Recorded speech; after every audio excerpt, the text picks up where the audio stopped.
რაღაცა რიდი ქონდათ, რომ იქ ნოდარ-დუმბად ის იყო, ეხა უფრო დაშესხმულები იქნებიან.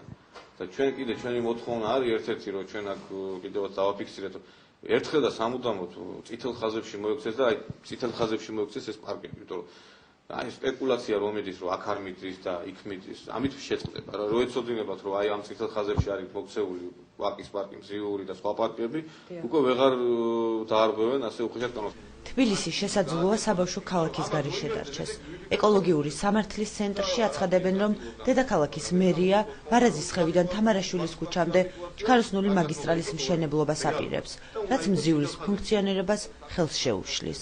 ქალაქ თბილისში ეს მზიურთან დაკავშირებით სამშენებლო მაგისტრალის პროექტი. ანუ ბათილად იქნა ცნობილი, ვინაიდან ის ეწინააღმდეგება ქალაქის კონსტიტუციას, გენერალურ განვითარების გეგმას, გარემოს დაცვის შესახებ კანონს, მთავრობის დადგენილებას, ანუ დარღვეულია ფეხქვეშ არის გათენილი ყველა ნორმატიული აქტი და ქვეყნის ძირითადი კონსტიტუცია, ანუ ქვეყნის ძირითადი კანონი.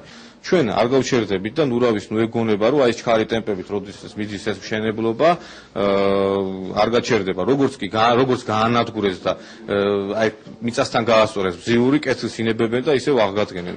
დედაქალაქის მერიაში ამბობენ, რომ მზიურის ტერიტორიაზე არანაირი განაშენიანება არ იგეგმება.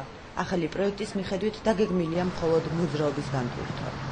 მან არანაირი განაშენიანება არ იგეგმება, მან მხოლოდ გაივლის ჩქაროსნული მაგისტრალი, რომელიც განტვირთავს საბურთალოს და ვაკეს.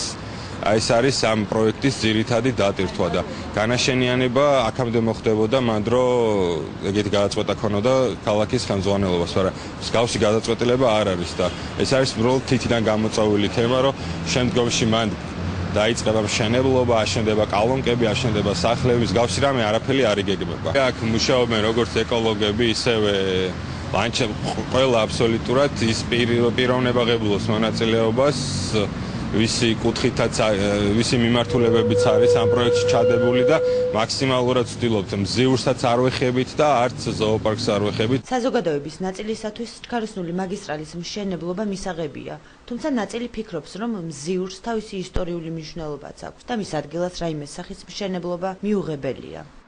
რა თქმა უნდა, დაკარგავს, მაგრამ ეხ ქუჩების განვითარება. და რა თქმა უნდა, ეგეთი საცობები და უფრო თავისუფალი იქნება გზები. მოძრაობა რა, ანუ გამარტივდება მოძრაობა, ხო? ხო, ალბათ ხე-ტყესაც ავიღა, არ არის მანდ ისეთი მნიშვნელოვანი ალბათ ეგ ის ხე-ტყე, ანუ მზიურის ფერს არ გაფუჭებს, ანუ რა. და არ მგონია რომ დაკარგოს, მნიშვნელოვანი არ იქნება ეხა ის, რომ მზიურისთვის არ იქნება მნიშვნელოვანი და გადამწყვეტი იმ მზის გაყვანა. მზიურში როგორც ასეთი რაღაც არ მგონია, იმიტომ რომ უფრო სხვა დატვირთვა აქვს მზიურს და მე ვფიქრობ, ალბათ უფრო სხვა ადგილას, როგორც ასეთი მზიური ამისთვის რატომღაც მე მგონი არ გამოდგება. ეკოლოგიური სამართლის ცენტრის ხელმძღვანელებმა თბილისის საქალაქო სასამართლოში სარჩელი უკვე შეიტანეს. დარჩება თუ არა თბილისი საბავშვო ქალაქის გარეშე, ჯერჯერობით უცნობია, თუმცა მზიურის სულის ჩამდგმელის გარეშე 13 სექტემბერს დარჩა.